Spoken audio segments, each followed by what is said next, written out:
Buenas tardes, amigos. Damos comienzo al tema de la otra campana que corresponde al video de hoy, que es la guerra de Israel-Hamás / Hezbollah, su continuación nuclear e imbricación con la guerra Rusia-OTAN-Estados Unidos.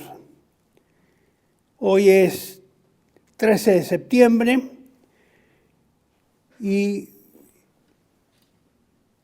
nuestra sesión de la otra campana corresponde al número 27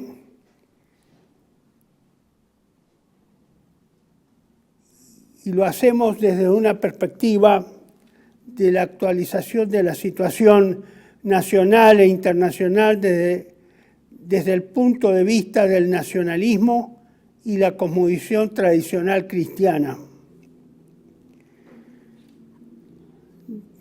En el último video sobre estos temas, yo le había expuesto este slide, en la cual hacía referencia a los teatros de guerras independientes y que hasta ahora eran absolutamente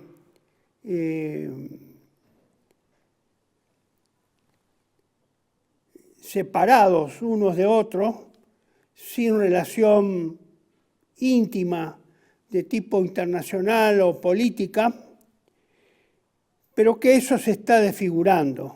Así tenemos los teatros de guerra, eran dos, uno principal y otro secundario. El principal estaba representado por la confrontación entre Ucrania y Rusia o viceversa, y que comprendía espacios geográficos y actores tales como Bielorrusia, Irak, Libia, Irán, Siria, países árabes, Pakistán.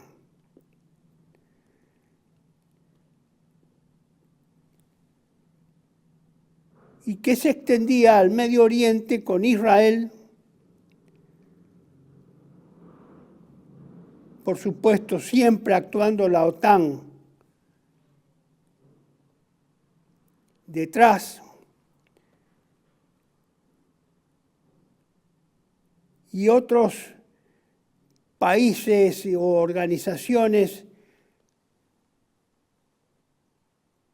secundarias o auxiliares, tales como Hezbollah en el Líbano, particularmente en el sur del Líbano, y Hamás como actor principal en la confrontación contra Israel en el Medio Oriente, en territorio del Estado de Israel. Y había teatros secundarios, a mi entender, que cada vez se están volviendo, alguno de ellos podría volverse también como un teatro principal, como es el caso de China, en la cual las 2 últimas semanas hay una intensa actividad propagandística por parte de sectores norteamericanos de involucrar la confrontación con China como la confrontación principal, cosa que hasta ahora no había ocurrido. Sí era retóricamente mencionado como uno de los grandes enemigos o contradictores de los Estados Unidos y de la OTAN, pero no desde una perspectiva concreta, bélica. Ahora pareciera ser que la propaganda se está orientando a incluir a China como el principal enemigo, inclusive superando el nivel que había adquirido aparentemente Rusia, como el más feroz, el único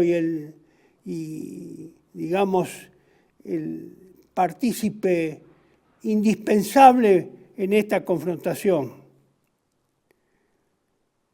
Pero también hay otros países que están en esta y que participan directa o indirectamente, o entran o salen, como son los Estados Unidos, que aparenta no tener intervención directa, estar alejado del teatro de operaciones de Europa y del Medio Oriente, pero que sí está interviniendo en el Mediterráneo, interviene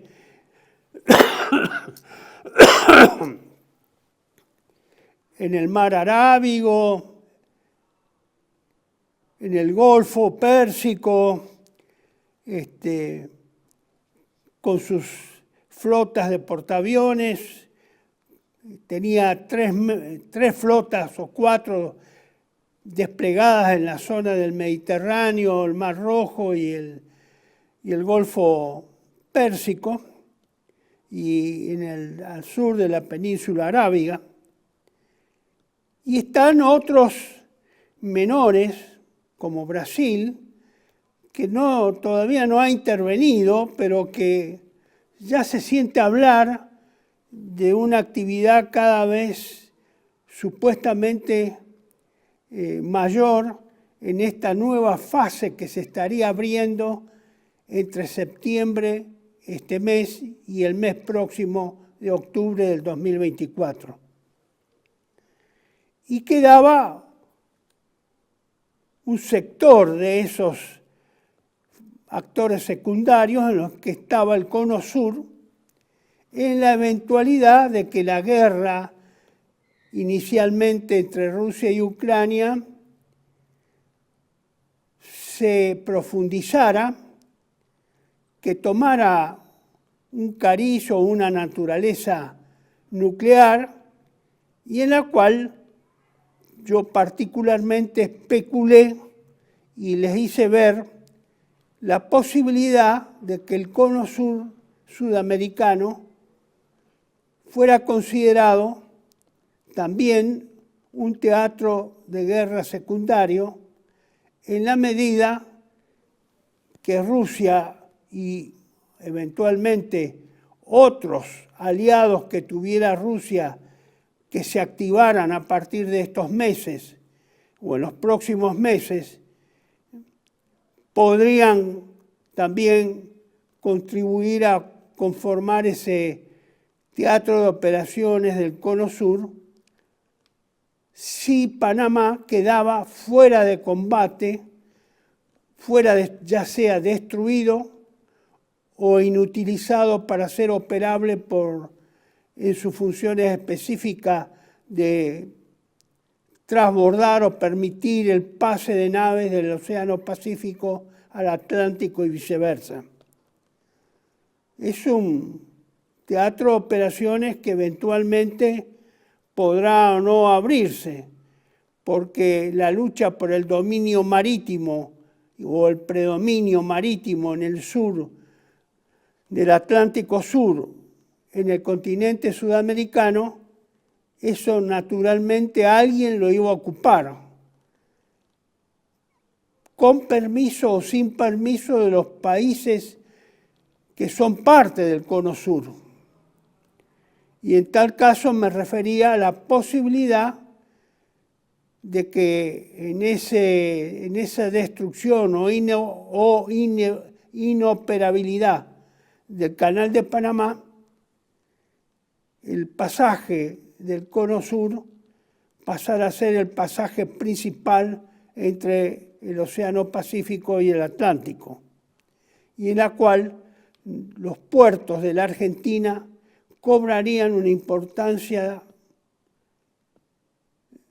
superlativa, dado que sería muy factible que las Malvinas y las instalaciones portuarias y militares de Malvinas fueran también destruidas, igual que el Canal de Panamá, para quitarle a Gran Bretaña la posibilidad de ejercer el control naval del pasaje interoceánico.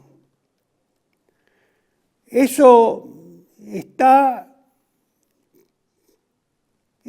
flotando. No podemos saber hasta que esto no tenga una deriva confirmada de naturaleza nuclear y que efectivamente se afecte el pasaje por el Canal de Panamá y se abra una lucha en el cono sur para ver quién es el que controla ese pasaje interoceánico. Eso queda abierto. No lo podemos decir porque nos falta información. Habíamos visto también este mapa, que es el slide número 2, en la cual mostrábamos el teatro de operaciones de Ucrania-Rusia, ahora ampliado con la penetración que ha hecho Ucrania en la zona de Kursk, en territorio ruso, y que eventualmente se podría profundizar más dentro de Rusia en la medida que Estados Unidos proporcionara, junto con Gran Bretaña, misiles de largo alcance y que se le permitiera a Ucrania utilizarlos en la profundidad del territorio ruso. Eso evidentemente, a mi entender, va a cambiar la gravedad y la naturaleza de la guerra, porque me parece que en esta oportunidad de las innumerables provocaciones que se le han hecho a Rusia, no sé si eso y esa provocación no tendría una respuesta correspondiente por parte de Rusia, porque eso sí compromete existencialmente la seguridad de la Federación Rusa. Es decir, que estamos al borde, como hemos dicho, al borde de la Tercera Guerra Mundial, que todo indicaría que va a derivar en una guerra nuclear, no en una guerra clásica convencional. Eso habría que ver.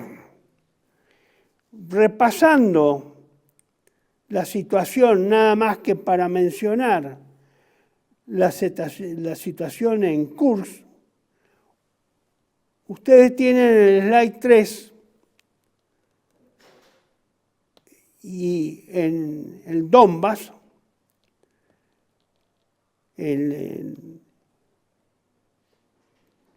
la situación en Pokrovsk, esa situación en Pokrovsk, en la cual Rusia ha avanzado considerablemente simultáneamente a la penetración que hiciera Ucrania en Rusia,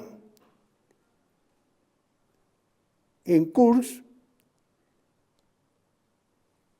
puede ocasionar en pocos días o en 2 o 3 semanas el colapso de la línea defensiva en el Donbass de las Fuerzas Armadas de Ucrania y una ruptura que podría llevar al colapso total de las Fuerzas Armadas ucranianas, lo cual implicaría un cambio de situación importante en el concierto internacional. Ya sea que se haga a través de medios convencionales o finalmente se haga utilizando medios nucleares. Esta es una información, este mapa que ustedes están viendo, es una información proporcionada por la BBC y por lo tanto tiene el visto bueno de Occidente para ser difundida sin inconvenientes, porque en realidad hay mucha escasez de informaciones públicas, sí hay muchas privadas, pero que son difíciles de confirmar y que no la mencionaríamos hasta tanto eso no se lleve a cabo, no se concrete. En el frente del Donbass, la situación es la siguiente, especialmente en dirección a Pokrovsk, que es el principal objetivo estratégico de la ofensiva rusa en este momento. Pasamos a la siguiente, señor director.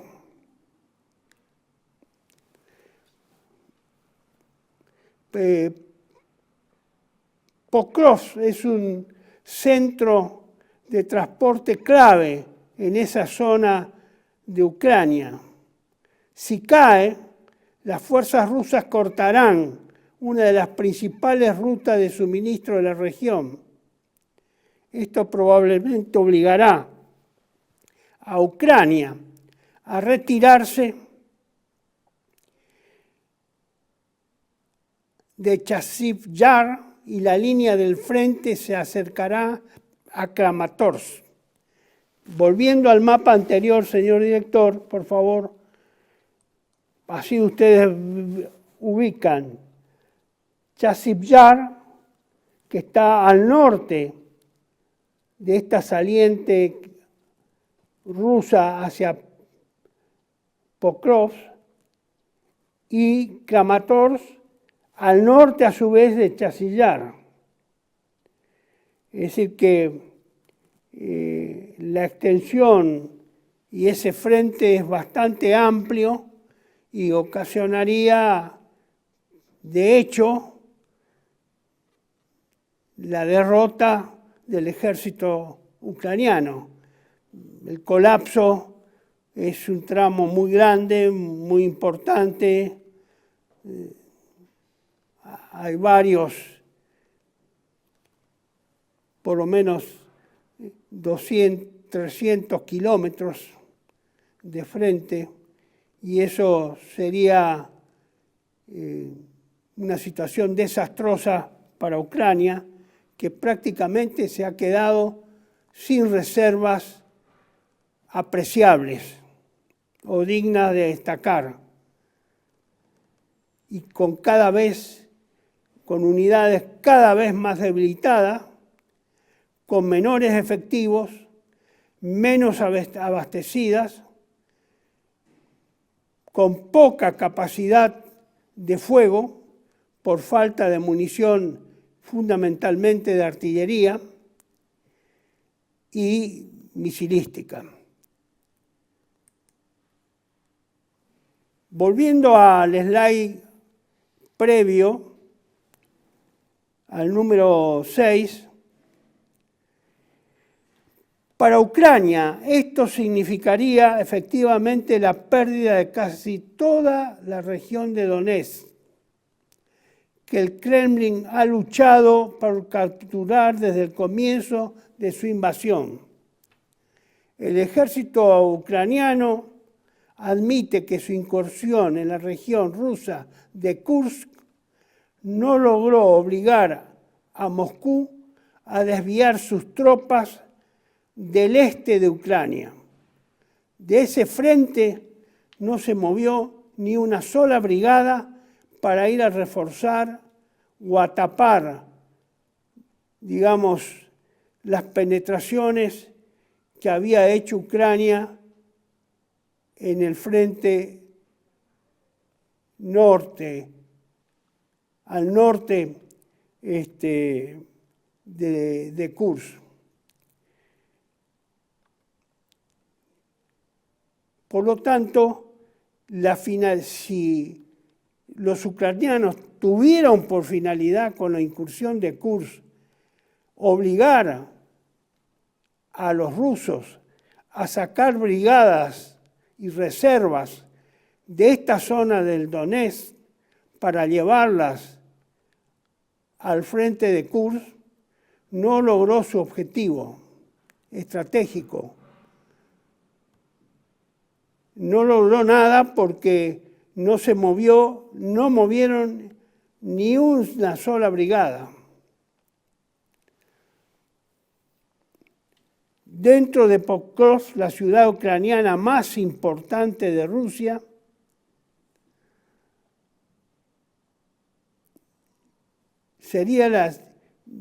tendría la calidad de constituir la ciudad más importante de todas las que conquistaría Rusia en la zona correspondiente al Donetsk.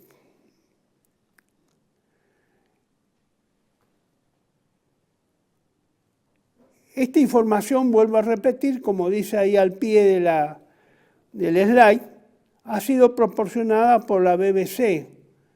Así que difícilmente esta sea falsa, porque está probada, digamos, por los medios occidentales.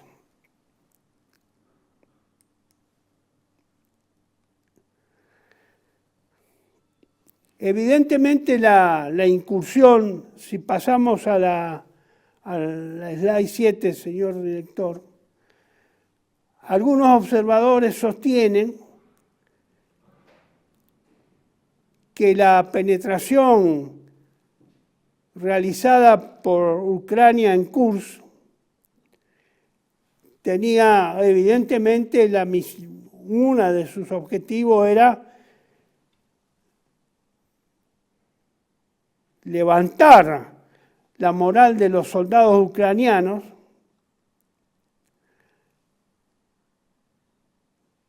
obligando a los rusos a retirar algunas de sus brigadas en ese sector y con ello debilitando su poder de combate en esa zona. Y de esa forma dejar vulnerable a las fuerzas rusas a eventuales contraataques locales de los ucranianos. Pero esto realmente no ocurrió, al contrario, Rusia avanzó aún más todavía, a pesar de que se incrementó la resistencia ucraniana. El domingo, este último domingo, Rusia afirmó haber tomado el control de la localidad de Novorodivka, a solo 10 kilómetros de la ciudad de Pokrovsk, ciudad que constituía una prioridad número 1 de ser tomada previo a Pokrovsk por parte de los rusos.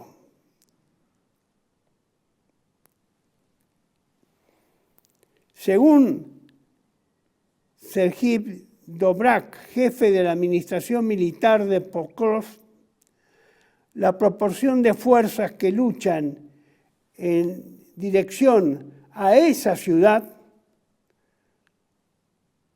que Rusia busca conquistar próximamente es más o menos de 10-1.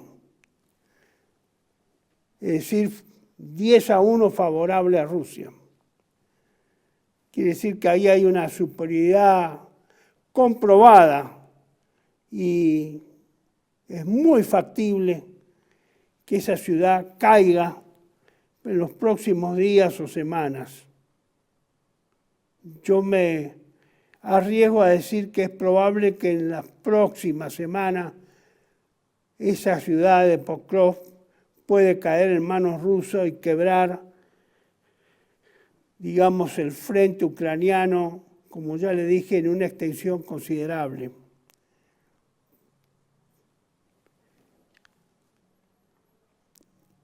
Habíamos visto también este slide que yo les mostré con motivo para ilustrar la penetración de Kursk, próxima a la ciudad ucraniana de Sumy. Bueno, acá se la muestra en el mapa, se ve muy reducidamente ese objetivo de tomar la usina nuclear de Kursk a 90 kilómetros del límite con Ucrania.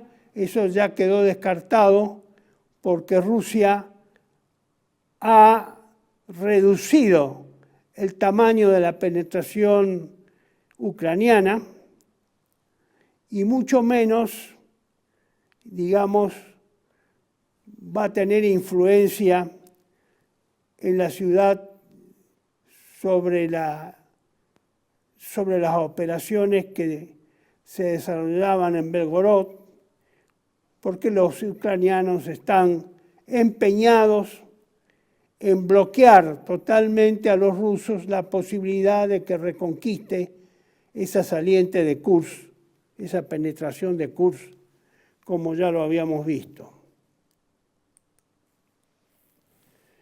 Ustedes tienen acá en este siguiente gráfico la reducción, que es poco notable por los colores con que fueron dibujados, pero más o menos ustedes pueden tener idea de que la contraofensiva que inició Rusia contra la penetración ucraniana en Kursk ha tenido ya en principio sus efectos favorables para Rusia, la ha reducido, la ha angostado, y ustedes ven que se puede distinguir en una zona, la zona gris, que se ve enmarcado por la zona marrón y celeste o azul en algunos tramos, que esa zona gris es la zona que los rusos han logrado recuperar, con lo cual la saliente esta de Kursk se ha adelgazado, su base, se ha achicado la base. Todavía no en gran medida, pero sí lo suficiente como para que ese flanco ya haya quedado muy debilitado o bajo el control de hecho de los rusos.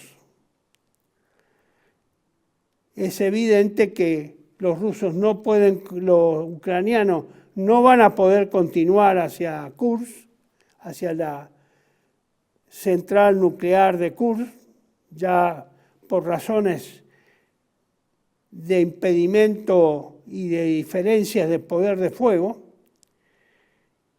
dado que están combatiendo en varias direcciones y en varios sectores simultáneamente de la penetración, como pueden verse en los círculos celestes muy débilmente marcados que ustedes tienen ahí señalados en el mapa. Es decir, la contraofensiva en desarrollo por parte de los rusos en la zona de Kursk marcha a su favor y los ucranianos se han visto obligados a ceder terreno en la base y en el flanco izquierdo y obviamente han sido bloqueados en el frente también y en el flanco derecho. Es decir, que están encorsetados en este momento. Todavía tienen extensiones de terreno suficientes para maniobrar, pero hay que señalar que las bajas sufridas por los ucranianos en ese sector son muy considerables. Las bajas, las rendiciones y las deserciones son los tres elementos que conspiran contra el poder de combate ucraniano en ese sector y por eso hacen peligrar de que los rusos puedan recuperar y arrojar a los ucranianos del otro lado de la frontera y expulsarlos de Rusia definitivamente en la próxima semana o semanas entrantes, porque han quedado muy debilitados, además de que han extraído unidades que estaban en Kursk y que habían sido sacados del frente de Donetsk para ir a cubrir precisamente la posibilidad de la caída de Pokrov.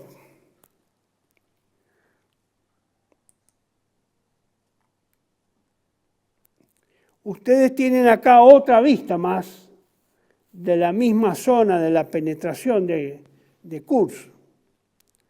Ahí ustedes ven, son nombres más grandes, más luminosos, y ustedes ven la diferencia de colores en los bordes de la penetración, indican cuáles son los bordes actuales lo que han recuperado en los bordes actuales, más lo que están recuperando con la toma de esas localidades o centros importantes que han sido tomados por los rusos, que prácticamente están a punto de partir por la mitad la penetración. Es probable que lo logren, es decir, partir por la mitad, dividir la penetración en dos, concentrarse en el ataque a las resistencias ucranianas en la mitad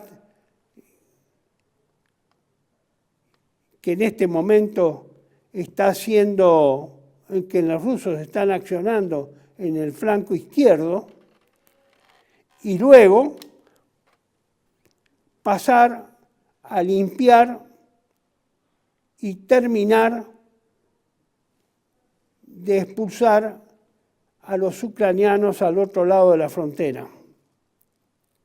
En este otro slide, ustedes ven, a lo mejor con mayor claridad, pero más difícil de distinguir las unidades, cuáles son las localidades u objetivos que los rusos han ocupado, que son todas las que están mencionadas con fondo negro, que no vale la pena nombrarlas por las dificultades. Ustedes la ven claramente, son muy visibles en este mapa. Las letras blancas con fondo negro son todas las localidades que han sido ocupadas en ese flanco izquierdo ucraniano. En algunos lugares, especialmente en la zona más al norte de la penetración, los avances de los rusos parece que han sido más decisivos y se encuentran más aventajados en esa parte.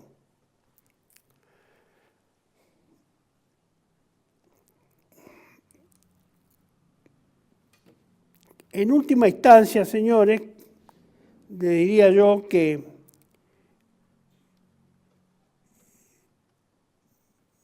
todo indicaría, por las presiones que se han armado sobre Kursk y los avances que ha logrado Rusia en el Donbass,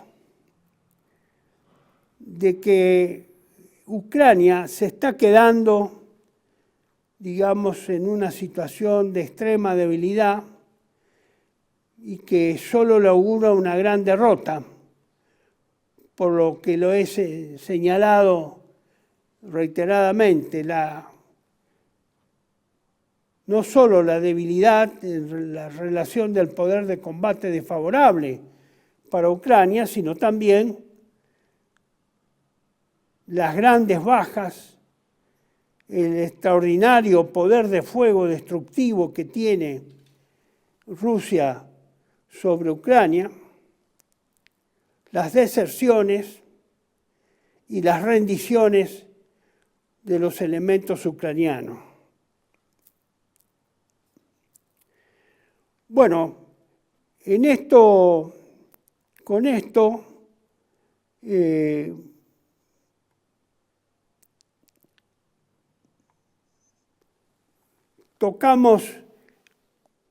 hemos tocado parte de lo que ya habíamos iniciado en el video anterior, su mención y su desarrollo.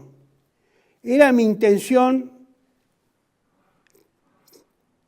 tratar de visualizar en este video la situación en el frente israelí Hamas y en el frente israelí Hezbollah. No he podido conseguir los mapas o la cartografía y el dispositivo más o menos entendible, se consigue pero muy confuso, sin confirmar si hay un sector de este gran conflicto que se ha abierto en el mundo, en el Medio Oriente, es que nada, es muy difícil confirmar algo, es de donde menos informaciones se obtienen.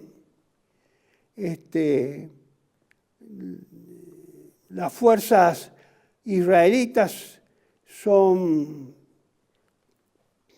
poco proclives a informar qué es lo que está ocurriendo y qué es lo que ocurre con sus dos frentes, el de Hamas y el de Hezbollah, aunque por tercera vez el domingo el primer ministro Netanyahu advirtió de que Israel estaba próximo a invadir el Líbano, el sur del Líbano. Esta es la tercera vez que anuncia eso sin que haya podido cumplir ese anuncio. Evidentemente, entre el domingo y anoche, nuevamente Hezbollah bombardeó severamente el sur del Líbano, que enfrenta al norte de Israel. Toda la zona norte de Israel fue atacada densamente por los fuegos de artillería y misilísticos. No creo que vaya a ser cosa fácil o que Israel tenga la capacidad de arrollar así como estaba acostumbrado a hacerlo en guerras previas en Medio Oriente, de corta duración, de alta intensidad y de romper todos los frentes árabes.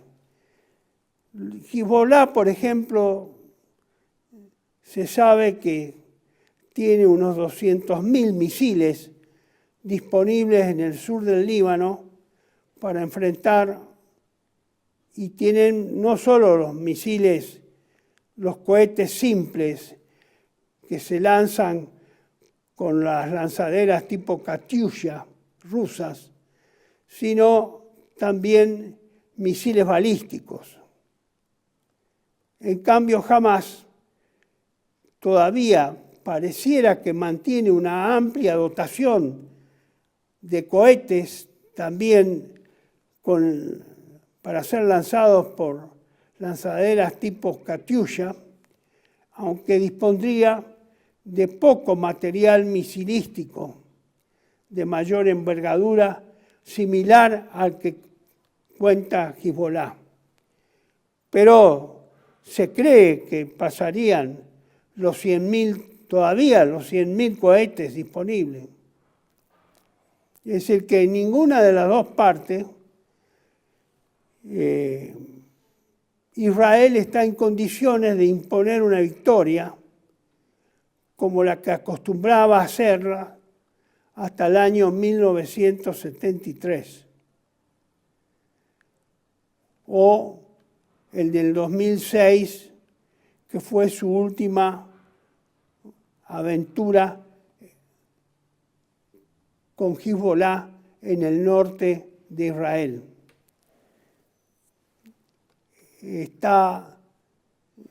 Las capacidades de Israel están muy disminuidas. Hace 9 meses se han cumplido del inicio de la guerra con Hamás. Esa no era un picnic, el picnic proyectado por el primer ministro Netanyahu. Está debilitado en sus efectivos, en la moral de sus tropas, en la capacidad del poder de combate, y está frente a un enemigo muy fortificado, muy bien fortificado, lo cual va a ser un grave inconveniente para Israel. Entonces, no pude hacer una muestra tentativa de los dispositivos porque no hay información confiable para difundir en ese sentido. Sí, lo único que se puede adelantar, en mi opinión, es que esa ofensiva israelita no va a ser tan fácil, no va a lograr los objetivos que pretende, no va a poder arrollar en un solo intento a Hezbollah, y respecto a Hamás, la resistencia continuará como continúa como el primer día. Por supuesto, con las graves pérdidas que ha ocasionado de personal civil, y se ha seguido ampliando el genocidio que ha practicado sobre la población civil palestina en la Franja de Gaza. Una población que ya está extremadamente afectada y en los límites de su capacidad humana de resistencia, porque está falta de todo tipo de aprovisionamiento y en condiciones muy, muy lamentables. Bueno, seguimos la segunda parte de este video en unos instantes. Les agradezco mucho. En un minuto volvemos. TLV1 se complace en anunciar que estará transmitiendo en su canal TLV1 Clips valiosos programas emitidos antes de la censura sufrida. El lienzo prohibido, el revés del derecho, combates por nuestra historia, disenso, historias de Malvinas, entre otros que podrán encontrar en este enlace.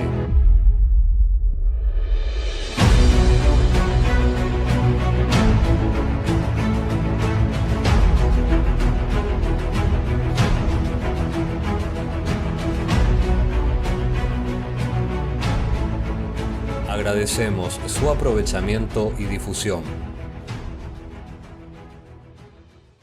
Bienvenidos a CEPA, Centro de Estudios del Pensamiento Americano. Nuevo sitio web de cursos de formación en política, filosofía, historia, literatura, geopolítica, religión, psicología y más. Cursos de formación que reflejan el verdadero pensamiento americano. Lo invitamos a elegir el curso de su agrado ingresando en www.cepa.la.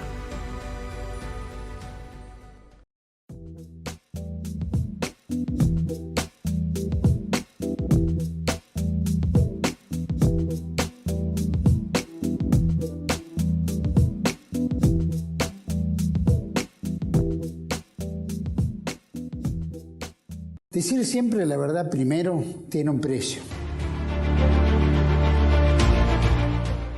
Dependemos de tu ayuda. TLV1, toda la verdad primero.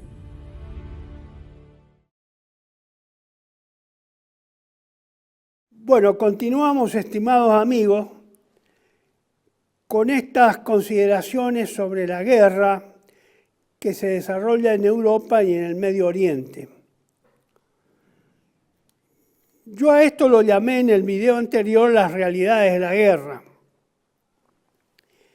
Y estos no son textos y opiniones mías, sino que yo las he tomado. Y le voy a pedir, señor director, si puede poner el slide número 19. De esta fuente. El autor es el que expresa estos. Yo he hecho el resumen, he tomado las partes principales y se las he pasado por escrito. Otras partes las he expresado verbalmente. Es el infante de marina norteamericano Scott Ritter, que es un hombre muy conocido en Estados Unidos, muy prestigiado, un militar que fue retirado, ya se desempeñó en la guerra del Golfo contra Irak, como inspector de las Naciones Unidas en la búsqueda de armas de destrucción masiva, que obviamente reconoció que no las encontró, que esa fue una mentira, una gran mentira, nunca hubo armas de destrucción masiva. Probablemente eso ya le haya costado la continuidad de su carrera, ¿no?, como militar, el no haber plantado alguna prueba falsa o figurada que aseverara que efectivamente, es decir, la guerra fue una mentira o el motivo de la guerra fue una mentira, con lo cual fue una guerra inventada por los norteamericanos en Irak. No hubo, ni tuvieron los iraquíes armas de destrucción, ni siquiera muestra masiva, de destrucción masiva. El título de ese video se llama Ucrania cae en una trampa. En Kursk, bueno, se refiere a la ofensiva, a la contraofensiva rusa en Kursk, que él hace referencia. Pero él más que nada hace referencia a la realidad de la guerra y advierte sobre la gravedad de que esta guerra, que hasta ahora es convencional, se transforme en una guerra nuclear. Y que eso puede ocurrir a través de una provocación, una grave provocación a los rusos, que especialmente están haciendo gala de una paciencia increíble, porque las provocaciones hechas por Occidente fueron muchas ya, y se las han estado tragando una tras otra, y se han tragado todos los sapos para no recurrir precisamente a la guerra nuclear, ni aún con armas tácticas. Por lo tanto, yo voy a volver a algunos conceptos, a repasar, y voy a mencionar otros que obtuve del economista Jeffrey Sachs, también un destacado economista norteamericano, que después de la caída de la Unión Soviética, él fue destinado, designado o propuesto como uno de los responsables de la ayuda y del asesoramiento económico-financiero para reestructurar la economía de la ex Unión Soviética, ya con el nuevo Estado, con el Estado ruso, con la Rusia que se conoce hoy, que renunció ideológicamente al marxismo-leninismo como tal, como doctrina oficial y estatal. Es un partido más político de Rusia, y que comenzó a adoptar todos los usos y costumbres de la tradición política occidental desde hace 3 siglos. Jeffrey Sachs creo que estuvo 3 años o 4 años desempeñando ese rol ahí, y finalmente se apartó de ese cargo, pero es un hombre que ha quedado con una visión de Rusia bastante actualizada, bastante neutra en el sentido de que no ha tomado un partido de revancha contra los antiguos miembros de la Unión Soviética, y que tiene conceptos equilibrados, y digamos una opinión equilibrada de por qué hoy hay una guerra en Ucrania con Rusia. Que eso es lo que me interesaría también, una parte de su charla que recientemente también realizara a través de un video que les voy a pasar más tarde, al final, la misma dirección que le estoy pasando respecto a lo que lo que he expresado respecto a Scott Ritter. Scott Ritter quiero señalar que hay la novedad que a mí me asombra mucho, que en Estados Unidos no porque no haya ocurrido durante la pandemia, sino porque lo hacen de una forma que me llama la atención, contra los disidentes internos que tiene la guerra dentro de Estados Unidos. Y en este caso, Scott Ritter es un hombre que objeta públicamente la guerra con Rusia, el haber alentado a Ucrania y usar a Ucrania como un proxy. Un proxy es un procurador, es decir, un gestor. Es alguien que pelea por otro, en este caso de la guerra. Y Ucrania está peleando por los Estados Unidos, y obviamente detrás de Ucrania está Estados Unidos. Entonces es una situación totalmente difícil desde el punto de vista de la política internacional y también desde el punto de vista de la guerra en el sentido práctico. Porque es evidente, porque no se esconde nada, de que Estados Unidos es el que administra, el que dirige, y de hecho el conductor práctico de la guerra en Ucrania. No podemos hacernos los estúpidos y los neutros, decir que no, que Estados Unidos le da libertad de acción para usar el material bélico que entrega a Ucrania de la forma que Ucrania crea conveniente. Está a la vista que Occidente financia sin límites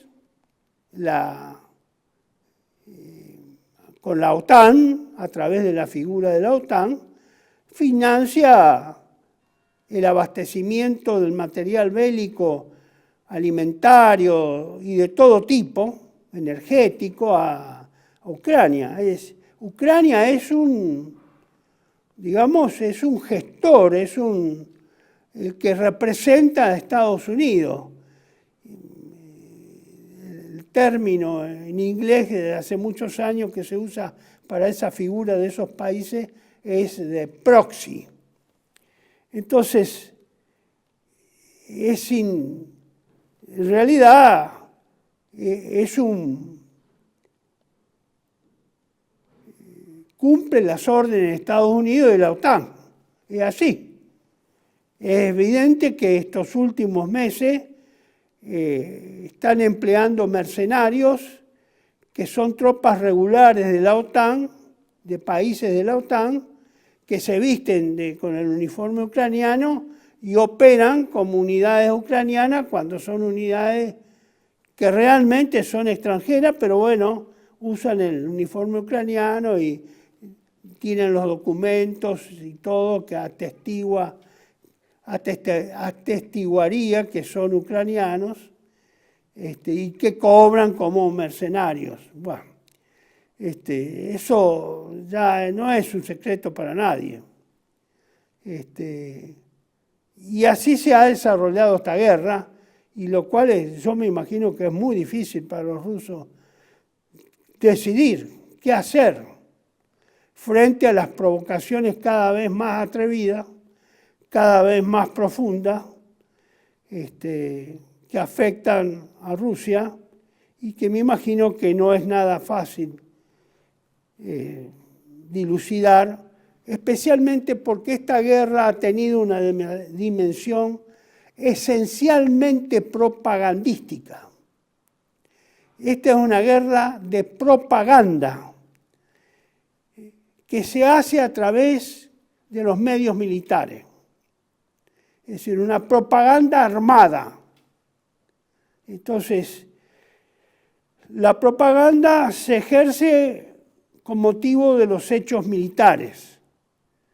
Y por supuesto se miente con intensidad, se falsifica, en fin, se calumnia, de todo se hace para tener supremacía propagandística sobre el enemigo. Y acá Rusia está soportando una situación, yo diría que difícil, no se ha visto esto, me parece que ni en la Segunda Guerra Mundial, que fue muy propagandística y muy ideológica también, y acá está tomando ese sesgo nítidamente propagandístico. Bueno, entre otras cosas, habíamos dicho que pareciera que la OTAN y Estados Unidos, como sostenedor y director y gran gerente general de la OTAN, va a la guerra con Rusia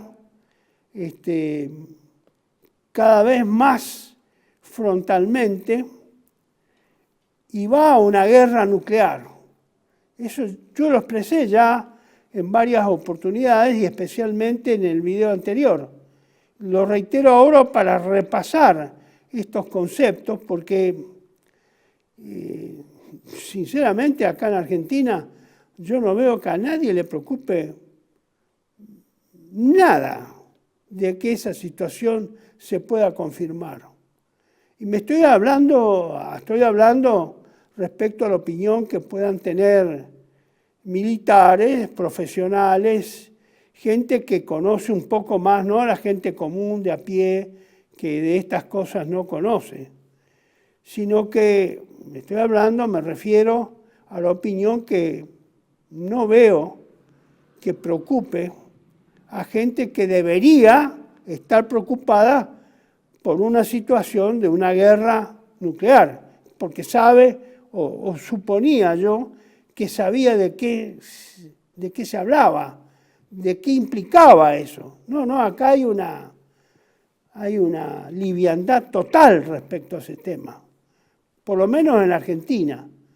Creo que en Estados Unidos pasa lo mismo, por los testimonios que tengo de gente que vive en Estados Unidos y que de vez en cuando me expresa también su asombro por la neutralidad o la indiferencia que tienen las personas en general respecto, a pesar de que han estado involucrados muchos en la Guerra Fría, conocen eso por haber sido educados en ese ambiente, pero que sin embargo no se ve reacción. Y me parece que esto es grave, porque creo que la decisión de ir a una guerra nuclear en Occidente está tomada, especialmente en Inglaterra y en Estados Unidos. Decía Scott Ritter en ese trabajo mencionado que los rusos están amenazando no están amenazando, como lo dice y sostiene la propaganda occidental, no están amenazando con invadir Europa. Todo lo que ha hecho Rusia hasta ahora es vencer en el terreno militar a la OTAN, en una guerra que comenzó la OTAN, pero que no la comenzó en el 2022, la comenzó en el 2014.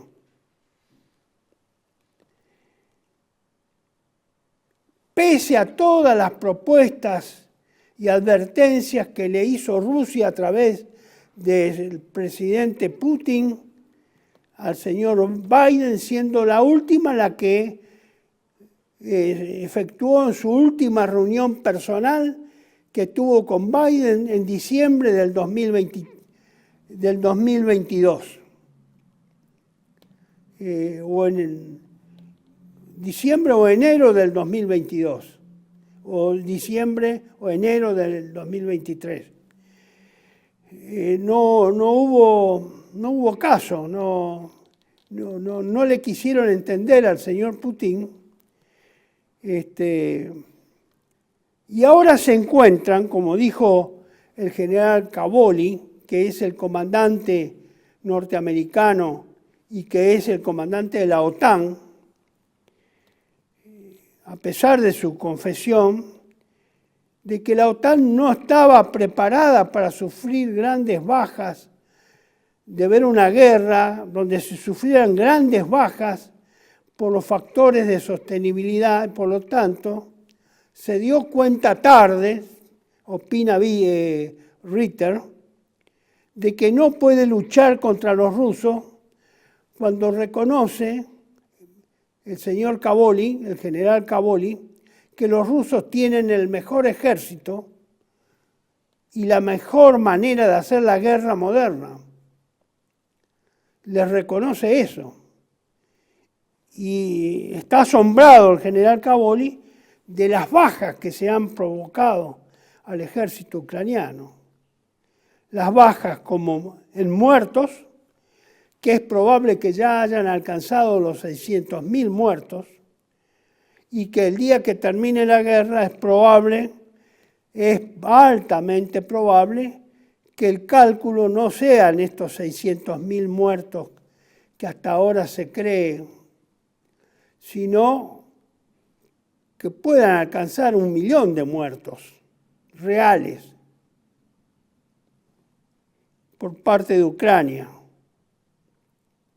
Es mucha la cantidad de muertos, es muchísima la cantidad de heridos, es muchísima la cantidad de desertores. Y también está siendo cada día mayor la cantidad de prisioneros. Y también, es decirlo, hoy escuchaba que ahí en Kursk los rusos han encontrado una cantidad de muertos grande, importante, fuera de lo usual en esta guerra, de soldados ucranianos muertos con un tiro en la nuca. Se supone que esos muertos han intentado desertar y por lo tanto han sido muertos en el terreno, en el lugar donde han sido sorprendidos. Y con ello impidieron que desertaran. Bueno,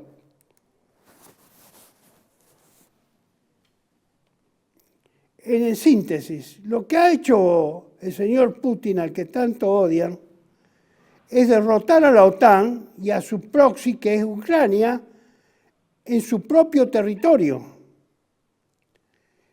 Putin ha humillado a la OTAN, dice Ritter.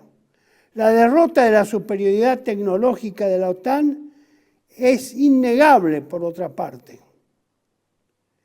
porque también la OTAN ha sido sorprendido por el desarrollo tecnológico de muchas de las armas utilizadas en esta guerra por Rusia.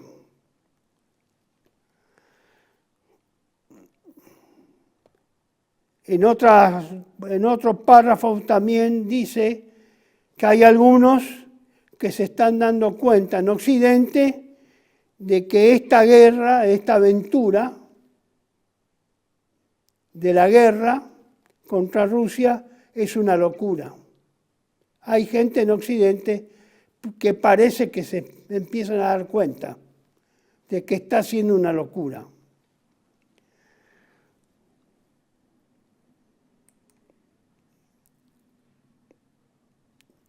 Otra de las cuestiones que Ritter llamó la atención es que dice que Estados Unidos tiene 100.000 hombres en Europa desplegados,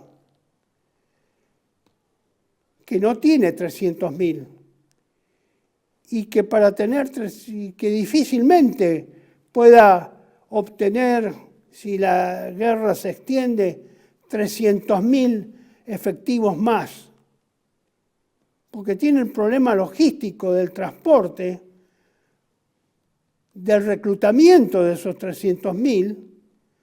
Esos 300.000, 100 están en el terreno, ahí en Europa, pero 200.000 están en el papel. Difícilmente pueden ser transportados y llevados a Europa en periodos más o menos cortos, y mucho menos en una guerra, en un ambiente de guerra nuclear. Que no existe la logística de la OTAN que existió hace 20 años o 30, cuando todavía la OTAN funcionaba porque existía el Pacto de Varsovia y la Unión Soviética. Que esa logística hoy está desactualizada, no está activada, está totalmente fuera de capacidad la logística de la OTAN.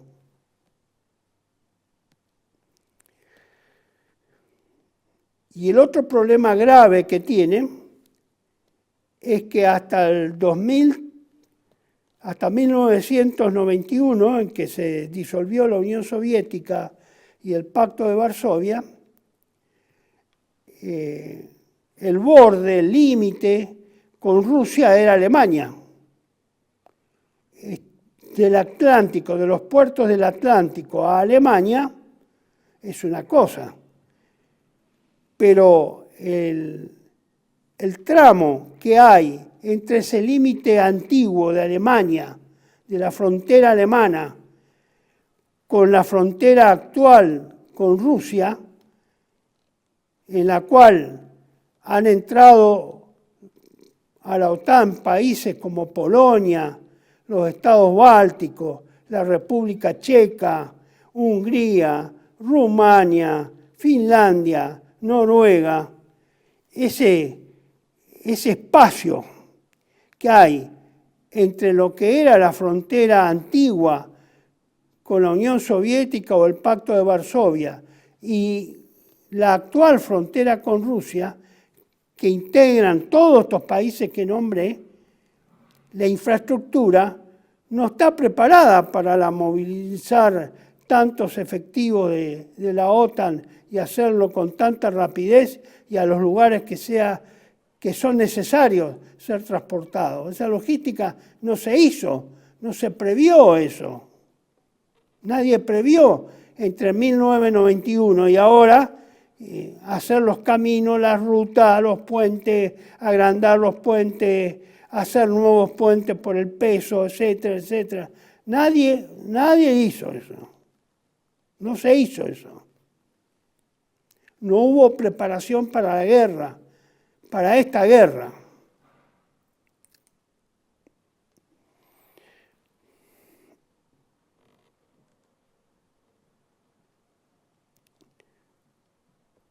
Y el otro punto que cambió la situación estratégica es que antes los misiles estaban ubicados a 300 millas del límite de la frontera rusa. Ahora, Occidente pretende, o ya ha colocado misiles sobre la frontera rusa. Ya no hay más esas 300 millas. Por lo tanto, eso es algo que a los rusos es como si le estuvieran por matar. Se sienten como si estuvieran próximos a ser ejecutados. Y por lo tanto, ellos tienen una cultura, digamos, de existencia a la cual a esa distancia no están acostumbrados.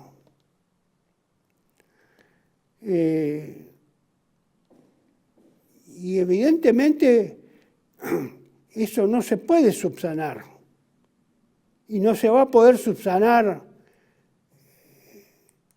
en lo que queda para el desarrollo de la guerra. Y Rusia no puede permitir que esto suceda por una razón de supervivencia, más que por razones de triunfo y demás cuestiones. Es de naturaleza existencial ese problema para los rusos. Y nadie en Rusia quiere cometer el error de confiarse en la buena fe de los enemigos que están ahora con los cuales están confrontando. Así que, por lo tanto, no hay margen tampoco para los rusos. Y el margen que les queda está siendo cada vez peor.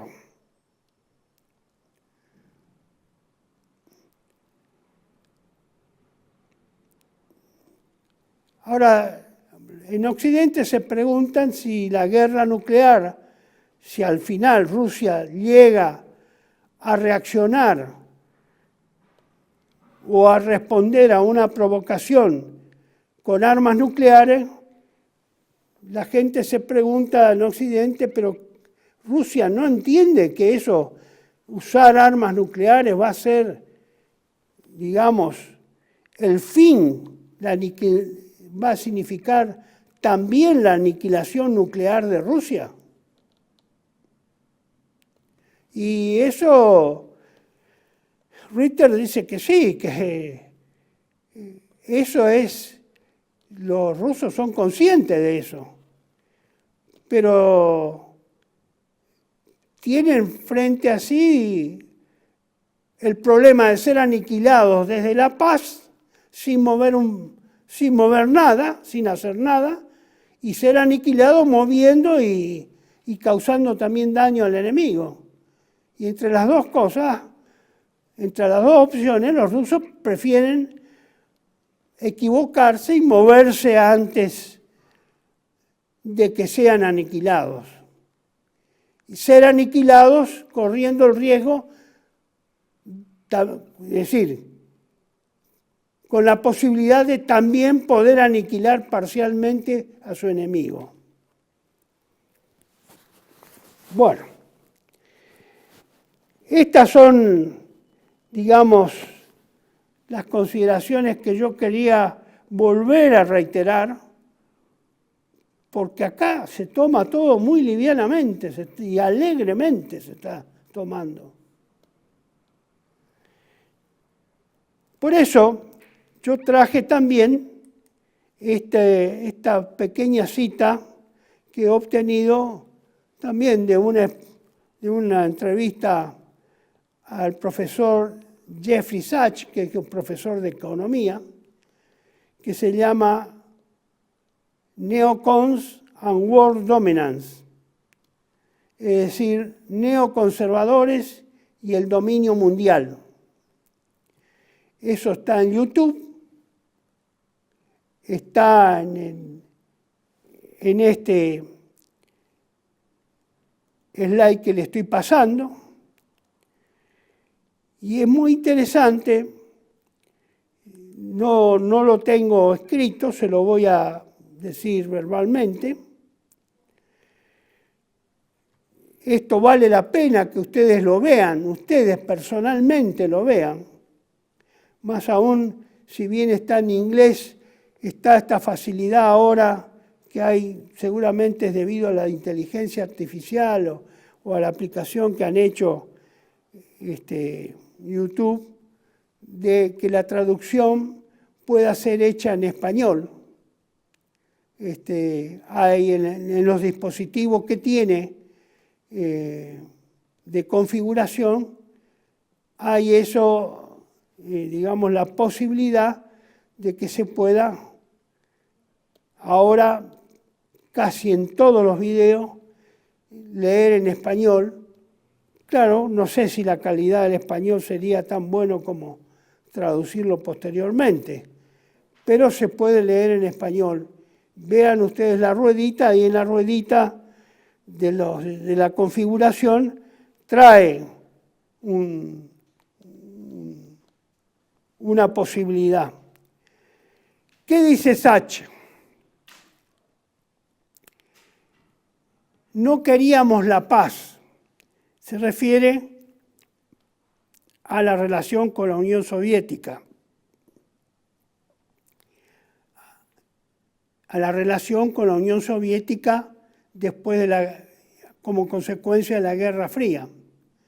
No queríamos la paz, queríamos la victoria, queríamos el dominio, queríamos que la OTAN estuviera en todas partes, queríamos rodear a Rusia, por lo que era una potencia de segunda categoría.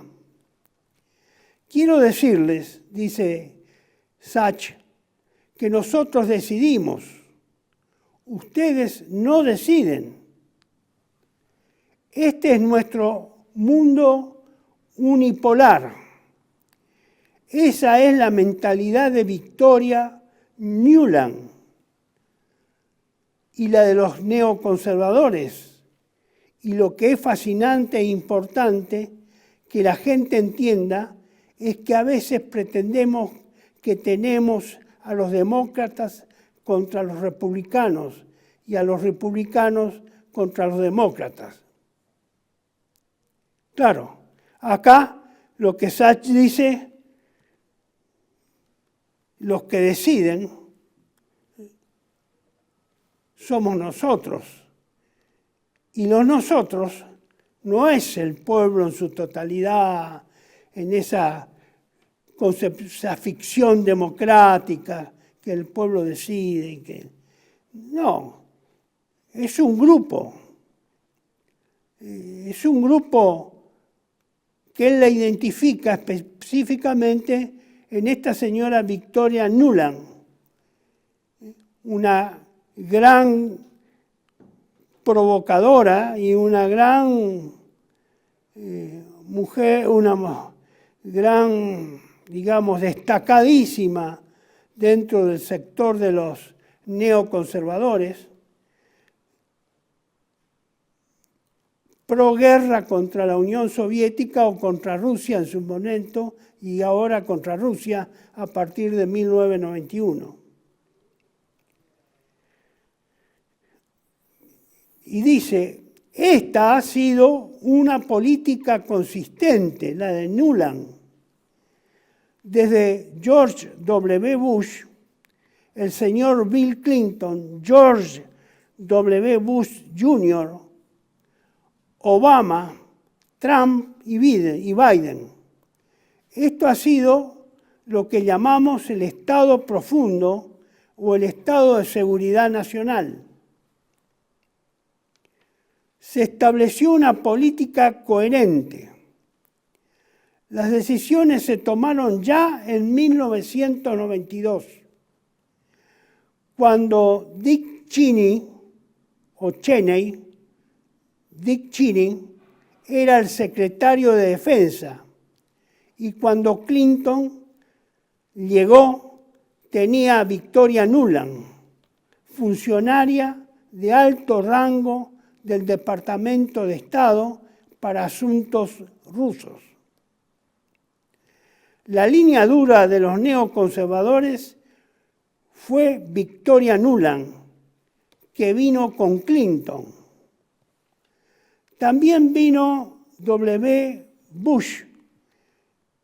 ¿Y dónde estaba Victoria Nuland? También en el gobierno. En esta oportunidad es la vicesecretaria nacional, asesora adjunta de Seguridad Nacional del vicepresidente Cheney,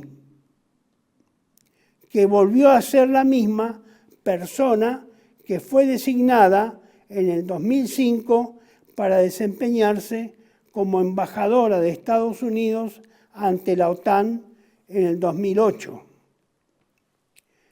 En esa oportunidad lideró la cumbre de la OTAN en Bucarest para presionar a favor de que Ucrania y Georgia se convirtieran en parte de la OTAN a través de la línea roja de Rusia que Bill Burns, ahora actual jefe de la CIA, lo sabía tan bien como cuando escribió un famoso memorando filtrado que dice que todo el mundo puede encontrar en Internet lo que mencioné, llamado NET, o seguramente debe ser la palabra rusa niet, no, que significa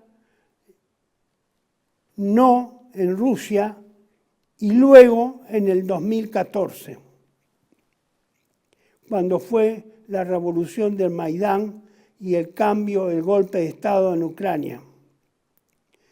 Victoria Nuland, bajo Obama, ahora es la secretaria de Estado adjunta y la persona clave para la violencia en Maidán, la plaza del Maidán, donde se materializó en esa revuelta popular o revolución de color el derrocamiento del entonces presidente neutral Víktor Yanukovych, presidente de Ucrania, en ese momento, Víktor Yanukovych.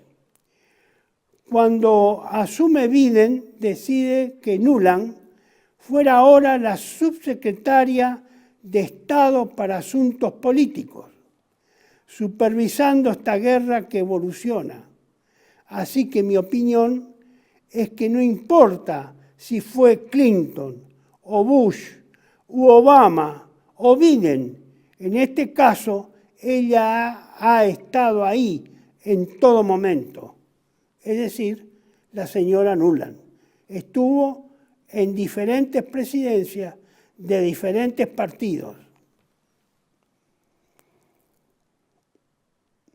Estuvo así con todas las administraciones, porque esta es una idea del Estado profundo. Esto es algo que se remonta a 1992.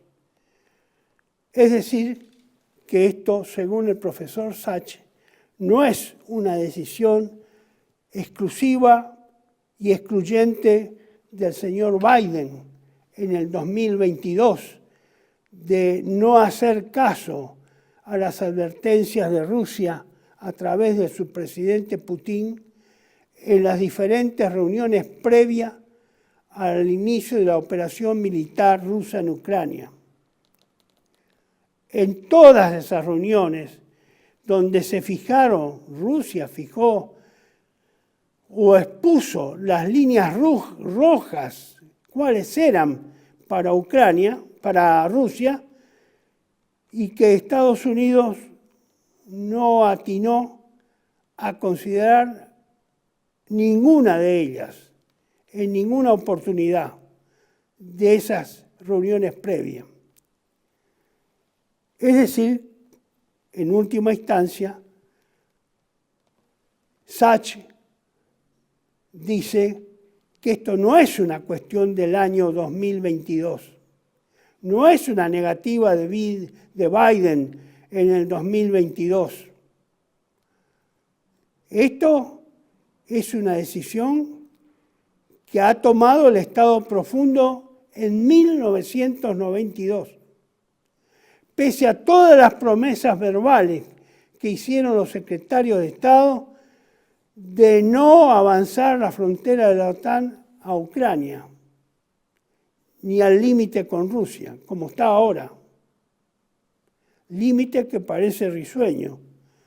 Digo risueño porque fíjense que esto en otros canales, en otras similares a YouTube, anoche circulaba la versión de que habían atacado a Rusia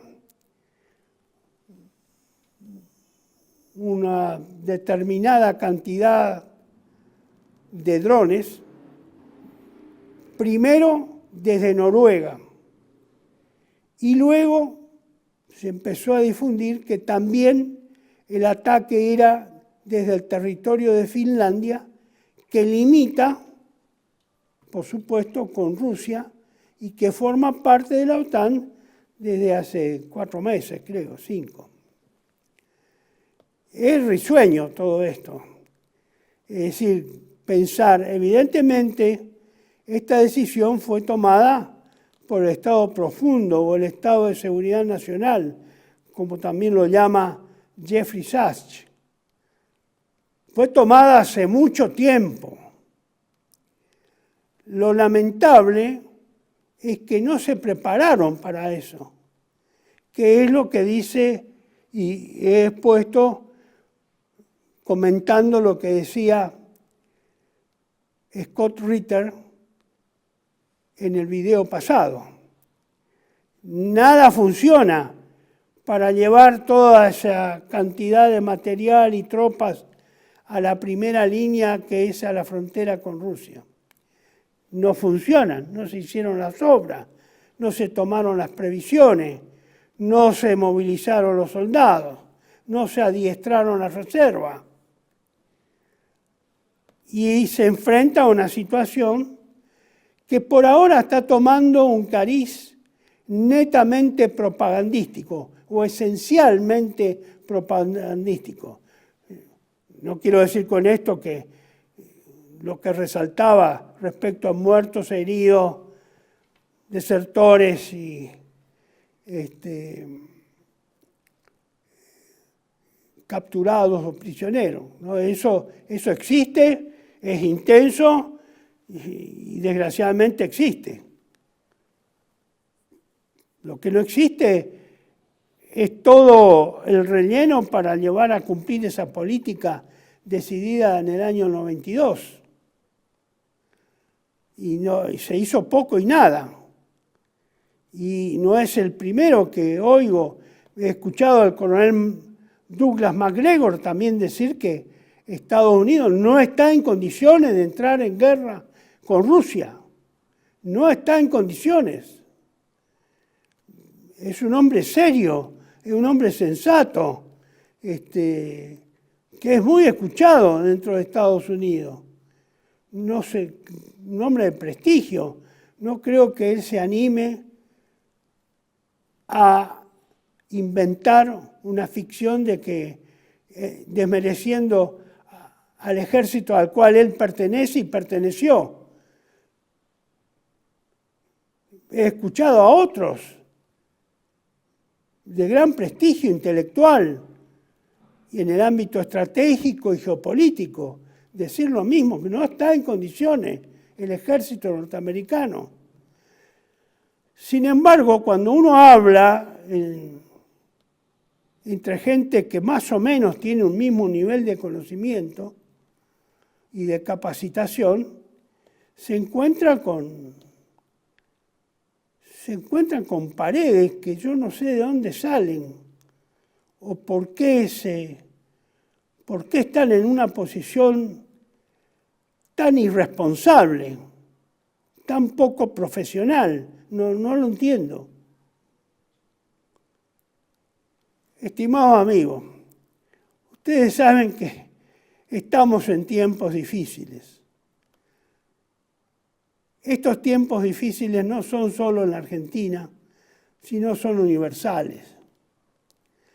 Estamos en tiempos difíciles porque, una vez más les reitero, como lo hago en todos los videos, estamos transcurriendo los tiempos finales, que no es el fin del mundo.